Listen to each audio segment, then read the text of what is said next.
શહેર અને ગ્રામ્ય વિસ્તારમાં પણ ધોધમાર વરસાદ વરસી રહ્યો છે। રાજકમલ ચોક જૂના માર્કેટિંગ યાર્ડમાં પણ પાણી ભરાયા છે।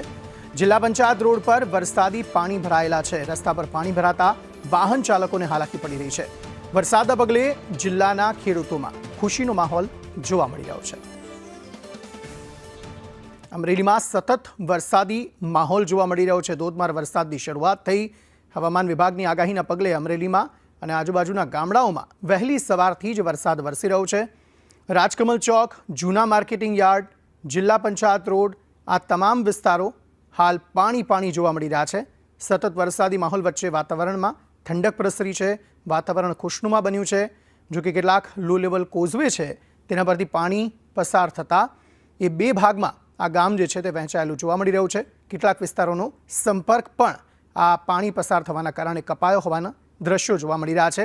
વાહન ચાલકોને જે કામ ધંધા અર્થે જતા વ્યક્તિઓ છે તેમને મહદઅંશે તકલીફ પડી, પરંતુ વાતાવરણ ખુશનુમા બન્યું છે અને ખેડૂતો ખુશ જણાઈ રહ્યા છે।